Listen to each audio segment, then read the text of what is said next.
제가 고등학교 2학년 때 일입니다. 저희 교회에 기관별 성경 암송 대회가 열렸어요. 우리 고등부에서는 누가 나가느냐가 초미의 관심이었습니다. 그런데 어쩌면 당연히도 고등부 회장이자 찬양팀 리더이자 총망받는 학생이었던 제가 대표로 뽑히게 되었습니다.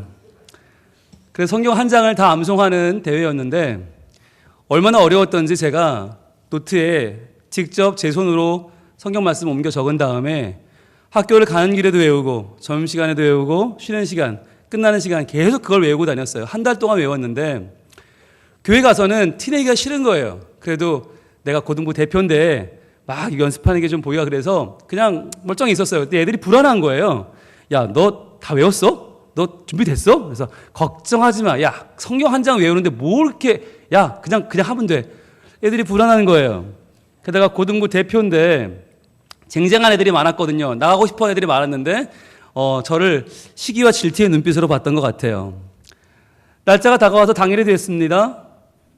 애들은 매우 불안한 눈빛으로 저를 보고 있었죠. 과연 저게 잘할까?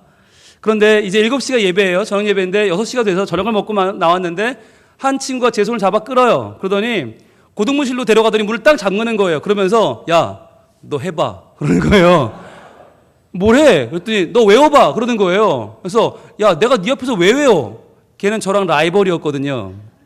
건영이라고 하는 친구가 중등부 때 회장이었고 저는 총무였어요. 고등부 때 제가 회장이 됐어요. 이 친구는 저를 라이벌로 생각하고 있었어요. 그러니까 불안한 거예요. 자기 대신 나간 자리인데 자기가 나가야 될 자리인데 제가 나가서 망칠까 봐 걱정이 되니까 이 친구는 너 외워봐. 그러는 거예요. 제가 그때 어떻게 했을까요? 첫 절부터 끝 절까지 너무나 유창하게 마치 성경을 쓴 사람인 것처럼 외웠어요. 얼마나 잘 외웠는지 그 친구 눈빛에 감동이 밀물과 썰물로 오가는데 정말 감동의 도가니가 됐어요. 눈물이 글썽글썽 하더니 이 친구가 저를 끌어안습니다. 야, 정말 잘했다. 정말 너 열심히 했구나. 너 왜 우리한테 그런 얘기 안 했어? 다 외웠다고 얘기하지. 우리 불안했는데. 내가 그랬어요. 야, 그 정도의 반전에 있어야 되지 않겠냐? 그래야 멋있는 거 아니겠어? 그랬더니 이 친구가 야, 너 참 아이고 그러면서 같이 올라갔어요. 자, 대회가 시작됐습니다. 여전도회, 남선교회, 청년회 각 대표들이 나와서 성경을 암송하는데 정말 마음으로 너무 좀 뭐랄까요? 이 교만한 마음이 자꾸 드는 거예요. 저렇게밖에 못 외나? 저걸 외웠다고 나왔나? 저렇게 하면서 무슨 대표라고 할 수가 있지? 라는 마음이 들면서 제가 내 순서만 오면 내가 제대로 한번 보여주리라.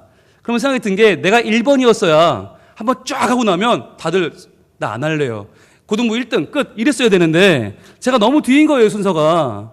그래서 이거 너무 뒤인데 저런 걸 계속 듣고 있어야 되나? 이런 마음이 제가 들었어요. 자, 우리 교회 교인들 참 불쌍하다. 저런 걸 듣고 있다니. 자, 제 순서가 됐습니다. 앞에 나와 섰어요. 자, 보란 듯이 저는 이제 외우고 이제 1등을 받아서 고등부 화이팅을 외치고 들어가야 될 차례죠.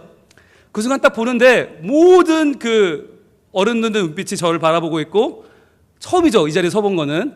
우리 고등부 특히 그 싸늘한 눈빛들, 질투와 시기의 눈빛으로 저를 다 보고 있는 그 눈빛들, 너 잘하나 보자 라는 눈빛들이 다 다가오는데 그 순간 놀라운 일이 벌어졌습니다. 머릿속이 하얘진 거예요. 정말 머릿속이 하얘진다는 게 그런 거더라고요. 정말 하얘졌어요. 아무 생각이 안 나는 거예요. 아무 생각이. 그렇잖아요. 똑같은 말씀을 지금 앞에서 한 7, 8명 외우는 걸 들었으니까 더 잘 외워야 되는 거 아니에요. 그런데 딱 앞에 섰는데 시작을 못하고 서 있는 거예요. 그 순간 저희 심사위원을 보고 있던 우리 고등부 전도사님이 안타까운 마음에 1절 첫 문장을 외쳐줬어요. 그건 법이 유료에 있는 거니까 딱 외쳐줬어요. 그 순간 1절이 기억난 거예요. 그래서 1절을 딱 암송하는 그 순간 제 속에 무슨 마음이 들었냐? 그래, 이게 진짜 반전이지. 이 정도쯤은 뜸을 들여줘야 사람들이 이제 나올 오늘의 위대한 말씀에 이들이 감동을 받지. 1절을 외웠어요? 2절이 기억이 안 나는 거예요. 지금까지 한 번도 막힌 적이 없어요. 적어도 15, 16절까지 갈 동안 한 번도 멈춘 적이 없었는데 1절을 외우고는 입이 멈춰버린 거예요. 와, 그 순간 입이 바짝바짝 탄다는 게 그런 뜻이었던 것 같아요. 전도사님이 안타까운 마음에 또 한 번 2절의 첫 구절을 불러줬습니다. 근데 여러분, 한 번 사람이 정신이 마비되니까요. 불러줘도 모르겠는 거예요. 뭘 불러줬는지도 모르겠는 거예요. 막 머릿속에서 막 정말 온갖 말씀이 막 왔다 갔다 하는데 그때 멀리 어딘가에서 하늘의 소리가 들려오기 시작합니다. 들어가란 얘기죠. 떨어진 거예요. 보기 좋게 떨어졌어요. 제가 이게 아닌데 하다 보니까 장로님이 땡땡땡땡 치는 거예요. 거기 학생 들어가라고 말이야. 와, 그때 정말 얼마나 창피하던지 저희 모든 고등부 친구들이 그래 너 그럴 줄 알았어 라는 눈빛으로 보면서 네가 무슨 대표야. 그 온갖 창피를 무릅쓰고 자리에 와서 앉는데 와, 자리에 누가 불 때려온 줄 알았어요. 왜 이렇게 뜨거워요? 끝나고 발표를 하는데 저희 고등부는 당연히 꼴찌를 했죠. 꼴찌를 하고 끝나자마자 도망치듯 고등부실로 와서 문을 꽝 닫았습니다. 신기하게 아무도 안 오더라고요. 애들이 제 마음을 알았나 봐요. 그래, 너 한번 거기서 실컷 한번 후회와 너의 그 교만을 한번 반성하거라. 아무도 찾아오지 않았어요. 너무 화가 나니까 어이가 없어요. 이게 눈물도 안 나고요. 이게 정말 기가 막힌 거예요. 그래서 한참 이렇게 앉아있는데 누군가 문을 열고 들어옵니다. 보니까 아까 그 친구예요. 제 라이벌이에요. 근데 그 친구가 제 어깨를 툭 치면서 뭐라고 했냐면, 야, 내가 봤잖아. 너 정말 잘했어. 야, 네가 제일 잘하더라. 근데 그 순간 눈물이 왈칵 쏟아진 거예요. 그 참았던 모든 눈물이 그 한마디에 내가 봤잖아, 내가 알잖아, 난 너 잘하는 거 봤잖아, 네가 제일 잘했어 하는 순간 눈물이 펑 터지면서 그 친구를 끌어안았어요. 제가 덩치도 작은 친구였거든요. 안경 쓰고 조그만 친구인데 끌어안고 그 품을 안고 얼마나 울었는지 울다가 고개를 들고, 야, 너 봤지? 나 잘 외운 거 봤지? 나 다 외운 거 봤지? 울다가 또 내가 제일 잘했지? 울다가 정말 그날 정말 평생 운 만큼 다 운 것 같아요. 그 친구 품속에 이렇게 울었어요. 그리고 시간이 지나서 제가 이제 그 일을 떠올릴 때마다 생각했어요. 왜 이런 일이 벌어졌을까? 그때 올라가서 못 외운 건 그렇다고 쳐요. 그럴 수 있잖아요. 긴장하면 학생이 뭐 어른들 앞에서 못 외울 수 있죠. 그런데 걔가 왜 나한테 그 대회에 올라가기 전에 날 따로 불렀을까? 왜 따로 시켰을까? 또 난 왜 했을까? 걔 앞에서. 왜 시킨다고 했을까? 그때 만약에 안 했다면 여러분 어떻게 됐을까요? 제가 다 외웠다는 사실, 제가 너무너무 잘했다는 걸 아무도 몰랐지 않았을까요? 그런데 그때 그 아이가 저를 불안한 마음에 시켜줬기 때문에 제가 그 아이 한 명이라도 제가 얼마나 잘했는지를 알았고 그 아이의 위로를 받았잖아요. 그 위로가 왜 필요했을까? 8년 후에 답이 주어집니다. 8년 후에 제가 그때는 생각지도 않던 신학대학을 가서 신대원을 준비합니다. 신학대원을 준비하는 신대원 과목 중에 뭐가 있냐면 구약과 신약 과목이 있어요. 시험 범위 중에 성경 암송 구절이 있어요. 무려 구약 109절, 신약 109절, 209절을 외워야 되는 거예요. 창세기부터 요한계시록까지 209절을 외워야 되는데 여러분 이게 얼마나 어려운지 다들 머리를 쥐어짭니다. 보통 1점, 2점 때문에 떨어지고 붙고 하거든요. 그런데 이 성경 암송 한 문제가 2점, 3점짜리예요. 얼마나 커요. 그런데 이걸 암송하면서 제가 정말 죽기보다 싫었던 그 암송을 하면서 중간중간 힘들고 어려울 때마다 그때 떠오른 얼굴이 누구였냐면 바로 그 친구였어요. 암송을 외우다가 난 안 돼, 난 못해, 관둘 거야 할 때마다 떠오르는 그 얼굴. 내가 봤잖아, 내가 알잖아, 네가 제일 잘했어, 네가 제일 내가 볼 때는 1등이야 했던 그 친구의 얼굴이 떠오르는 거예요. 그리고는 열심히 외웠어요. 그리고 암송 구절을 다 맞았어요. 그리고 우수한 성적으로 신대원에 들어갔어요. 그랬으니까 신대원생이 됐고, 그랬으니까 목사원을 받았고, 그랬으니까 오늘 여기 서 있을 수 있는 거예요. 그래서 제가 이게 우리끼리 친구들끼리 그냥 서로 치기 질투로 한 일인 줄 알았는데 이게 다 하나님의 계획이었구나라는 걸 알게 됐어요. 이게 성령님의 역사였구나. 그때 저를 끌어안아 줬던 것은 그 친구가 아니라 바로 성령 하나님이셨구나. 그때 저를 그렇게 위로해 주시고 그들 저를 받아주셨기 때문에 제가 8년 후에 용기를 내서 신대원 시험을 치면서 그 209절을 다 외울 수 있었어요. 만약 안 그랬다면, 그런 경험이 없었다면 저는 아마 말씀을 읽는 것 자체를 포기했을 거예요. 말씀을 외우는 자체를 트라우마를 겪으면서 아마 내려놨을 거예요. 그런데 그 친구의 위로, 바로 그 친구를 통해 주셨던 성령 하나님의 위로하심, 주님의 저를 회복시키시는 그 은혜가 저를 여기까지 오게 한 것입니다. 여러분에게는 혹시 그런 경험이 있습니까? 너무너무 힘들었는데, 너무너무 괴로웠는데 정말 누군가 한 명 나를 알아주는 바로 그 아름다운 경험 말입니다. 저는 그날의 경험으로 깨달은 게 있습니다. 인생이란 살아가면서 내 맘대로 안 되는 게 있구나. 열심히 했다고 다 되는 게 아니구나. 잘했다고 되는 게 아니구나. 중요한 걸 깨달았어요. 그리고 또 하나 깨달은 건 뭐냐면 그렇게 인생이 꼬이고 어렵고 힘들어도 한 명만 날 알아주면 되는구나. 그것도 깨달았어요. 한 명만 날 알아주면 견딜 힘이 있구나. 견딜 수 있구나. 그런데 정말 힘들어서 그 한 명조차도 찾기 어려울 때, 한 명조차도 나를 알아주지 않고 나를 오해하고 나를 시기하고 질투할 때, 그때에 나를 알아줄 한 분이 계십니다. 바로 우리 하나님이십니다. 오늘 우리 본문 보겠습니다. 시편 23편 5절 말씀은 이렇게 말씀합니다. 같이 읽겠습니다. 시작. 주께서 내 원수의 목전에서 내게 상을 차려주시고 기름을 내 머리에 부으셨으니 내 잔이 넘치나이다. 아멘. 주께서, 바로 우리 하나님께서, 선한 목자 되시는 우리 하나님께서 우리에게 뭘 해주시는가? 바로 내 원수의 목전에서, 내 원수의 목전에서 아직도 내 원수는 멀쩡히 살아있어요. 문제는 여전히 있고요. 두려움과 아픔과 내가 정말 넘어갈 수 없는 인생의 장애물이 내 앞에 멀쩡히 있다고 하는 사실입니다. 이게 건강의 문제일 수도 있고요. 물질의 문제일 수도 있고요. 관계의 문제일 수도 있습니다. 여러분, 희한하게도 이 원수는 사라지질 않아요. 하나가 좀 해결되나 싶으면 또 오고요. 또 오고요. 또 오고요. 멈추지 않고 옵니다. 한꺼번에 몇 개씩 옵니다. 하나가 해결되면 또 하나가 오면 좋겠는데 그렇지 않더라고요. 계속 우리 인생에 원수가 찾아와요. 원수의 목전에서 우리가 어떻게 합니까? 정신을 잃어버려요. 이 원수의 특징이 있습니다. 원수의 속성은 우리가 원수에게 의미를 부여할수록 원수는 강해집니다. 우리가 원수에게 주목할수록 원수는 더 커집니다. 그래서 점점 더 우리를 옥죄어 들어옵니다. 결국 그 원수 때문에 아무것도 못하게 만들어버려요. 그게 원수의 속성이에요. 우리를 점점 두렵게 하고 우리를 점점 말라 비틀어지게 하는 거, 결국 아무 희망도 없이 쓰러지게 하는 게 원수의 목적이기 때문이거든요. 그런데 그 원수의 목전에서 하나님 어떻게 하십니까? 먼저 우리에게 상을 차려주신다. 상을 차려주신다. 이게 뭐예요? 원수 보지 말고 이 상 보라는 거 아니에요. 그 원수에게 마음 빼앗겨서 슬프고 괴롭고 눈물 흘리지 말고 이 상 보고 먹어, 힘을 내. 일단 먹고 힘을 내서 나가 싸워야지 라고 하시는 거 아니에요. 그런데요, 우리는 어때요? 이 상이 안 보여요.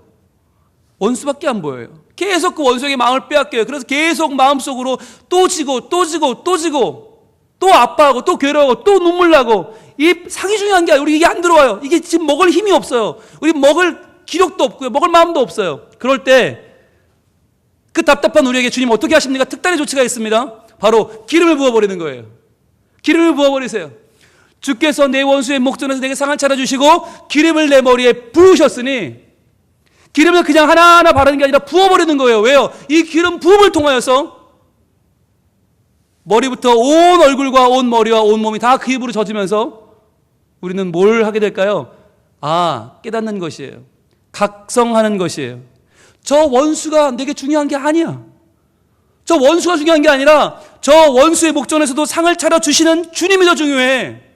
그분이 차려주시는 이 상을 먹고 이 은혜를 먹고 이 사랑을 먹고 나가 싸워 이겨, 이렇게 살지 마라 라고 말씀하시는 우리 하나님의 깨닫게 하시는 손길이 바로 기름 부음인 거예요. 우리를 회복시키시는 손길, 우리를 살리시는 손길, 우리를 치유하시는 손길이 바로 이 기름 부으심인 것입니다. 여러분, 이 기름 부으심은요, 우리에게 필요할까요? 필요하지 않을까요? 너무너무 필요해요. 왜냐하면 바로 예수님도 이 기름 부으심이 필요했기 때문입니다. 마태복음 26장을 한번 가보겠습니다. 마태복음 26장은 아주 비장하게 시작합니다. 왜냐하면 예수님이 내가 이제 죽어라는 이야기로 시작하거든요. 마태복음 26장은 이제 예수님이 십자가를 앞에 두고 비장하게 제자들을 불러 모으는 대로 시작합니다. 자, 마태복음 26장 3절을 한번 볼까요? 그때에, 어떤 때였냐면 대제사장들과 백성의 장로들이 가야바라 하는 대제사장의 관정에 모입니다. 그 당시에 소위 한가닥 한다고 하는 권력자들이 모이는 겁니다. 종교계의 지도자들, 그 당시에 기득권층이 다 모였습니다. 왜 모였을까요? 4절입니다. 예수를 흉계로 잡아 죽이려고 의논하되, 그랬어요. 아무래도 예수란 이 사람 안 되겠다는 거예요. 지가 하나님의 아들이라는데, 아니 우리도 못하는 소리를 어디 지가 해? 하나님한테 아들이 어디 있어? 우리도 어려워서 이름도 함부로 못 부르는 하나님이 어떻게 지 아버지야? 어떻게 성전을 무너뜨리고 4일 만에 다시 지어? 지가 뭔데? 지가 뭔데 자기가 길이요 진리요 생명이래. 우리도 못하는 소리를 어떻게 지가 해? 야, 죽이자. 그리고는 서로 모여서 흉계로 잡아 죽이려고 의논을 하기 시작합니다. 성전에서 자기들 마음대로 사람들 가져오는 재물을 다 퇴짜놓고 자기네들의 재물 팔아먹고 돈으로 배를 불리던 그 기득권층 종교 지도자들이 예수님을 죽일 계획을 짜는 거예요. 그런데 그냥 죽이는 게 아니라 뭐라고요? 흉계로 잡아 죽이려고 한다. 즉 억울한 누명을 씌워서 아주 비참하게 처참하게 죽이자라고 계획을 짜는 거예요. 여러분, 이걸 주님이 몰랐을까요? 뻔히 아셨을 거예요. 자, 게다가 이들은 날짜도 조절을 합니다. 5절입니다.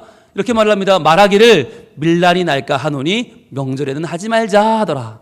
자, 6월절이 곧 다가오는데 마침 6월절에 일 벌렸다가는 사람들이 많이 들고 일어나면 우리가 더 불리하니까 그래, 6월절 끝나면 하자라고 하는 아주 계획을 면밀하게 짜는 거예요. 예수님 몰랐을까요? 뻔히 다 그 속을 들여다보셨겠죠. 여러분, 어떤 생각이 들었을까요? 아무리 예수님이 우리를 위해서 목숨을 내어주러 오셨지만 종교 지도자라고 하는 자들이 모여서 이러한 획책을 하고 이런 모략을 하는 걸 예수님이 아시고 얼마나 속이 상했을까요? 저 원수들 저것들. 내가 저런 원수들 때문에 죽어주러 왔나? 내가 저런 원수들 때문에 내가 이 땅에 와서 죽어야 되나? 십자가를 져야 되나? 비참히 죽어야 되나? 아마 마음이 쓰리고 아프지 않았겠어요? 100% 하나님이셨지만 100% 인간이셨던 주님은 아마 갈등하셨을지도 몰라요. 야, 이거 내가 다시 생각해봐야 되는 거 아닌가? 정말 내가 십자가를 져야 되나? 저 잔을 내가 마셔야 되나? 아마 고민하지 않았을까요? 그런데 이때 하나님은 놀라운 이벤트 하나를 준비하십니다. 그 다음 6절입니다. 예수께서 베다니 나병 환자 시몬의 집에 계실 때에, 예수님이 나병 환자였다가 치료받은 사람 바리새인인 시몬의 집에 갔어요. 그런데 바로 그 자리에서 벌어집니다. 7절입니다. 같이 읽을게요. 시작. 한 여자가 매우 귀한 향유 한 옥합을 가지고 나와서 식사하시는 예수의 머리에 부으니, 그랬어요. 아주 귀한 나드 향유, 그 기름, 그 향기 나는 아름다운 기름을 가지고 나와서는 식사하시는 주님 머리에 부어버립니다. 이게요, 바로 오늘 본문에 나오는 주께서 내 원수의 목전에서 내게 상을 차려주시고 기름으로 머리에 부으셨으니까 바로 이거예요. 지금 예수님은 죽이려고 하는 그 획책하는 자들, 모략하는 자들, 예수님을 정말 흉악범으로 몰아가려는 그 자들의 마음을 가지고 너무나 그 계획 때문에 마음 아파하시는데 이걸 죽여 살려 하고 있는데 하나님은 그 앞에 상을 차려주시고 식사하는 예수님 머리에 기름을 부으십니다. 그리고는 뭘 하시는 거예요? 예수님의 마음을 위로하시는 거예요. 치유하시는 거예요. 그리고 예수님의 시선을 그 원수들에게서 거두어서 다시금 하나님이 내게 맡겨주신 그 일을, 그 사명을 감당하는 대로 그 시선을 돌리는 것입니다. 그래서요, 예수님은 이 시간 너무 행복하셨어요. 아, 그렇지. 이 향유가, 그 향기로운 향유가 머리를 땅에 흘러내리는 그 순간 예수님은 깨달으셨어요. 그렇지. 내가 왜 왔을까? 이 땅에 온 것은 내게 기름 부으시고 내게 이 땅의 모든 죽어가는 자들을 살리기 위한 하나님의 은혜가 있었지, 그 축복이 있었지, 그 계획이 있었지. 주님은 다시 한번 그 사명으로 불타오르기 시작합니다. 근데요, 그걸 모르는 자들이 있어요. 그 다음에 8절입니다. 제자들이 보고 분개하여 이르되 무슨 의도로 이것을 허비하느냐? 무슨 의미인지 모르니까요. 그 기름 부으심이 뭔지 모르는 제자들은 그녀를 막 몰아붙여요. 그러면 9절입니다. 이것을 비싼 값에 팔아 가난한 자들에게 줄 수 있었겠도다 하거늘, 그들에게는 이 기름 부음의 의미가 전혀 알 수 없기 때문에 돈 가치밖에 생각이 안 돼요. 야, 돈. 그때 이미 가룟 유다는 예수님을 은30에 팔 생각을 하고 있습니다. 그 은30, 저 향유 팔면 더 벌 수 있는데 아까운 거예요. 그런데 예수님 뭐라고 하세요? 10절입니다. 예수께서 아시고 그들에게 이르시되 너희가 어찌하여 이 여자를 괴롭게 하느냐? 그가 내게 좋은 일을 하였느니라. 이게 왜 좋은 일이에요? 기름 부은 게 왜 좋은 일이에요? 바로 이것이 하나님이 예수님의 마음을 위로하시는 일이었고 예수님의 마음을 다시 한번 그 사명에 집중하게 하는 일이었기 때문입니다. 11절입니다. 가난한 자들은 항상 너희와 함께 있거니와 나는 항상 함께 있지 아니하니라. 왜요? 왜 같이 있지 않죠? 왜 함께 있지 않죠? 12절입니다. 이 여자가 내 몸에 이 향유를 부은 것은 왜 부었냐? 내 장례를 위하여 함이니라. 나는 너희를 위하여 죽으러 왔다는 거예요. 다시금 예수님 마음을 정리하십니다. 난 너희를 위해 죽을 것이다. 너희를 왜 죽으러 왔다. 그 장례를 다시 한번 깨닫게 하고 다시 한번 원수가 아니라 사명에 집중하게 하고 다시금 내 마음속에 다시 한번 열정을 불타오르게 하는 이 향유를 그녀는 내게 부었다는 거예요. 그래서 예수님은 그녀에게 이런 칭찬을 주십니다. 13절입니다. 내가 진실로 너희에게 이르노니 온 천하에 어디서든지 이 복음이 전파되는 곳에서는 이 여자가 행한 일도 말하여 그를 기억하리라 하시니라. 왜요? 이게 뭔데요? 아니, 향유 깨서 머리에 부은 게 뭔데 복음이 전파되는 곳들마다 다 이야기를 하게 됩니까? 바로 이날 이 사건으로 인해서 예수님의 마음에 큰 위로가 임했기 때문이에요. 큰 상처가 치유됐어요. 이 못돼 먹은 인간들, 이 인간들 때문에 내가 죽으러 왔나? 아유, 관둘까? 그 마음을 치유하고 다시금 내가 이들을 위해서 목숨을 버려야지라고 하는 그 마음을 갖게 되었던 계기가 바로 이 사건이기 때문이에요. 예수님께도 갈등의 순간에, 아픔의 순간에 기름 부음이 필요했어요. 그렇다면 우리에게는 얼마나 더 필요하겠습니까? 얼마나 더 갈등하고 얼마나 더 힘들고 얼마나 더 좌절하는 우리에게는 얼마나 더 필요하겠어요. 하나님은 우리에게 지금도 기름을 부어주십니다. 자, 그러면 어떻게 부어주세요? 뭘 통해 부어주십니까? 오늘날에 나의 향유를 구할 수 있습니까? 아니요. 눈에 보이는 그 향유가 아니라 주님은 이 시간에 하나님의 말씀을 통하여 우리에게 기름 부어주십니다. 하나님 말씀에 집중할 때, 그 말씀을 마음에 새길 때, 그 말씀의 능력이 우리에게 온통 머리부터 발끝까지 우리를 진동시키고 우리를 그 말씀의 기름 향유 가운데로 우리를 위로하고 치유하시는 것입니다. 5살 때부터 피아노를 쳤던 신동이 있습니다. 이 학생은 중학교 2학년 때 전국 가곡 작곡대회 1등을 합니다. 중학생이. 이 친구는 당연히 서울대에 갑니다. 서울대 작곡과를 졸업합니다. 그리고는 잘 나가는 작곡가가 돼서 클래식부터 시작해서 영화 음악 OST를 섭렵합니다. 여러분 잘 아시는 제빵왕 김탁구 OST 그 친구가 했고요. 주몽, 대조영 뭐 유명한 작품을 많이 했어요. 그리고 인기를 하늘을 찌르는 인기를 얻었어요. 그런데 이분이 하나님을 만나게 됩니다. 근데 그때 뭐가 유행이었냐면 내려놓음이라는 책이 유행이었어요. 하버드를 나온 선교사님이 다 하버드 졸업장을 내려놓고 몽골에 선교사로 가는 게 유행이었어요. 그때 이분이 어떤 결심을 하느냐, 나도 서울대를 내려놓으리라, 나도 내 타이틀을 내려놓으리라. 내려놓고 그때부터 고영원 씨라고 하는 분을 따라서 찬양팀 반주를 하고 다닙니다. 아니, 이 세계적인 작곡가와 이분이 피아니스트가 이제부터 찬양팀 반주를 하는 거예요.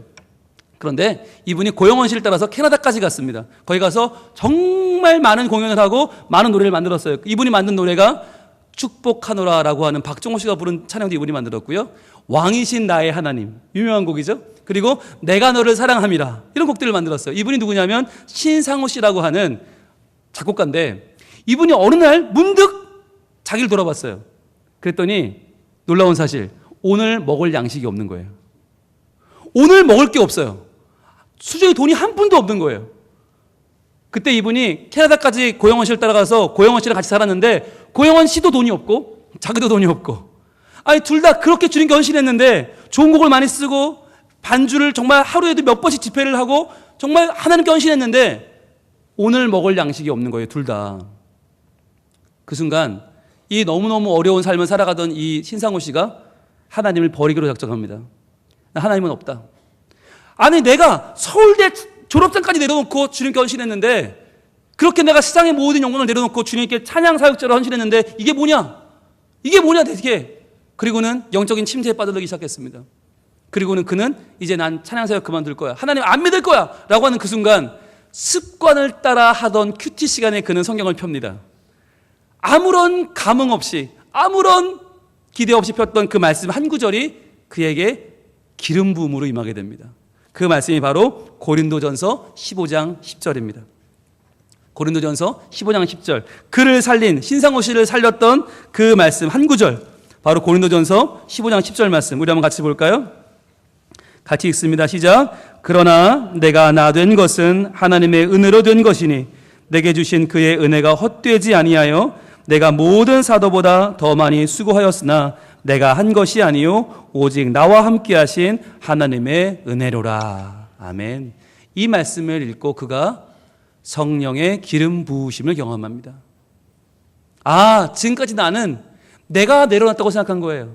내가 서울대 내려놨고, 내가 인기 작곡가 자리 내려놨고, 내가 OST 작곡가 자리 내려놓고 하나님께 헌신했는데 하나님은 해준 게 뭐냐? 지금까지 그랬어요. 그런데 이 말씀을 일단 깨달은 거예요. 아, 나의 나 된 것은 내가 한 게 아니라 하나님의 은혜로 된 것이구나. 하나님의 은혜는 헛되지 아니해서 내가 더 많이 수고한 것 같지만 내가 한 것이 아니라 오직 나와 함께 하신 하나님의 은혜로구나. 그걸 깨달아요. 그리고 그 자리에서 피아노 앞에 앉습니다. 그리고 그는 30분 만에 곡을 써내려갑니다. 그의 인생의 가장 대표작인 하나님의 은혜라고 하는 찬양이 바로 그 절망의 순간에, 바로 그 입바닥을 치던 그 아픔의 순간에 나왔습니다. 이런 가사입니다. 나를 지으시니가 하나님, 나를 부르시니가 하나님, 나를 보내시니도 하나님, 나의 나 된 것은 다 하나님 은혜라. 나의 달려갈 길 다 가도록, 나의 마지막 호흡 다 하도록 나로 그 십자가 품게 하시니 나의 나 된 것은 다 하나님 은혜라. 한량 없는 은혜, 갚을 길 없는 은혜, 내 삶을 애워싸는 하나님의 은혜. 나 주저함 없이 그 땅을 밟음도 나를 이끄시는 하나님의 은혜. 수없이 많은 사람을 절망 가운데 일으키고 수없이 많은 사람을 낙담 가운데 다시 한번 힘을 얻게 했던 바로 이 귀한 찬양 하나님의 은혜는 신상호 씨라고 하는 인생의 밑바닥에서 헤매던 불쌍한 영혼에게 임한 하나님의 기름 부으심으로 주어진 찬양이었습니다.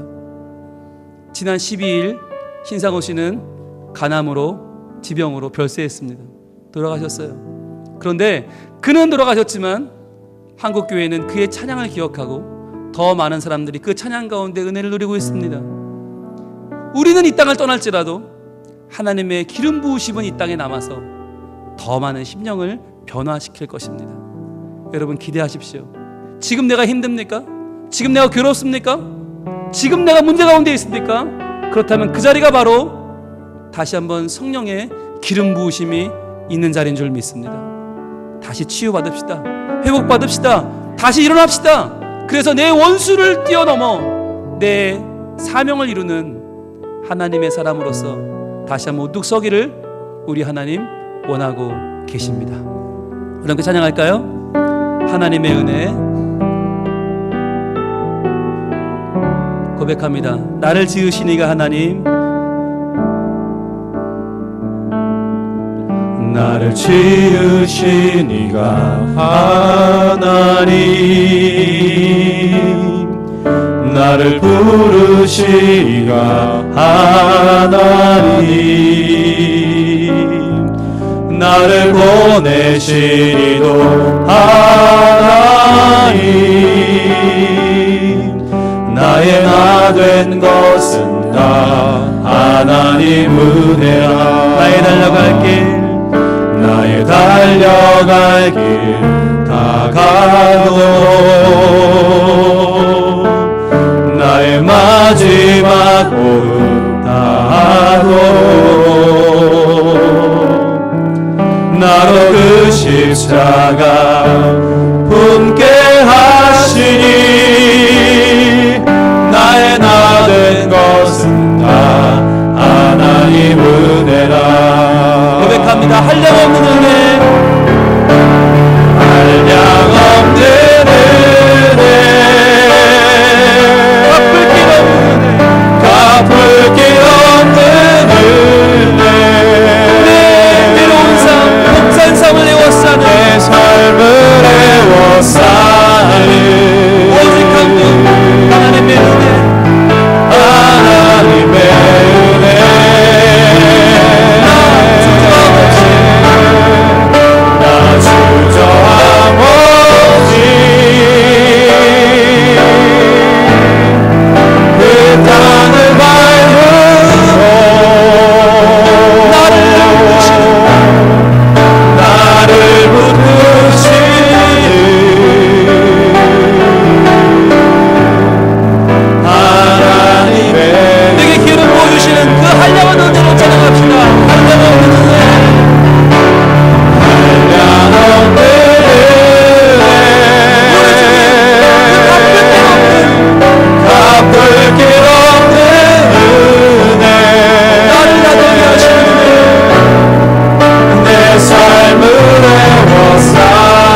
기도하겠습니다. 하나님, 우리는 원수밖에 보이지 않아요. 원수와 문제밖에 보이지 않아서 두려움에 떨고 있는 우리를 주님은 우리 앞에 상을 차려주시고 기름을 부어주십니다. 이것 먹고 힘을 내라. 이제 다시 용기를 가지고 그 원수를 뛰어넘어 너의 사명을 감당해라. 너의 가정을 살려내라. 너의 직장을 변화시켜라. 네 영혼을 하나님의 영광을 위하여 드려라 말씀하시는 주님, 저희들이 그 말씀에 순종하기를 소망합니다.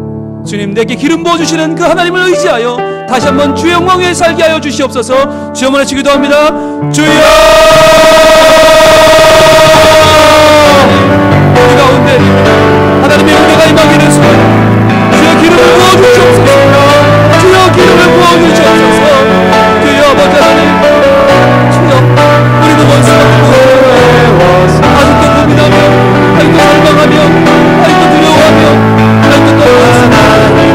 주여, 이렇게 우리 마음을 괴롭고 아프고 눈물 날 때, 그러나 이런 우리에게 상을 차려주시면 우리에게 다시 한번 용기를 내라 말씀하시는 주님, 내가 너와 함께한다 말씀하시는 주님, 다시 한번 내가 너의 영혼과 함께하고 너의 가정을 변화시키며 너의 교회를 새롭게 하며 너의 직장과 너의 영상과 말씀하시는 주님, 그 은혜를 붙잡게 하여 주시옵소서. 주님, 다시 한번 우리의 삶을 다시 한번 주님하면서 주의 새롭게 하는 용기를 주시옵소서. 다시 한번 살아갈 수 있는 주의 힘과 주여 우리 삶에 하나님과 주의 주여 다시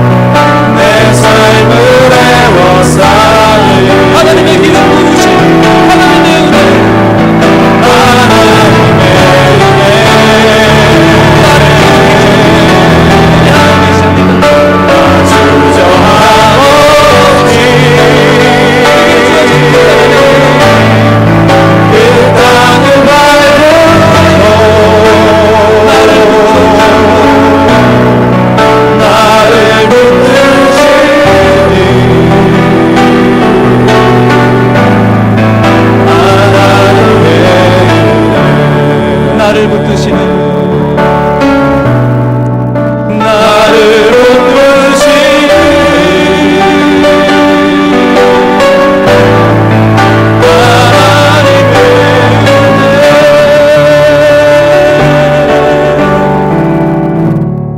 오 하나님, 우리는 원수밖에 보이지 않아 오늘도 두려워하며 떨고 서 있습니다. 너무나 아파 눈물 흘리며 어찌할지를 모르고 서 있습니다.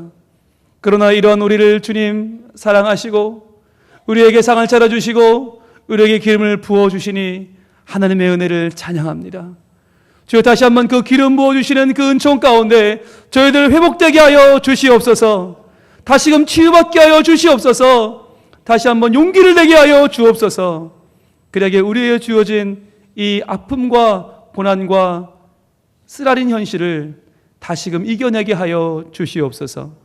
주님을 의지하게 하시고 주님 안에 펼쳐지는 하나님의 나라, 우리를 위해 주시는 하나님의 앞날의 소망을 다시금 바라보게 하여 주시옵소서. 우리에게 오늘도 다시 한번 살아갈 힘을 주시고 기름 부어주시는 선한 목자 예수님 이름으로 기도합니다. 아멘.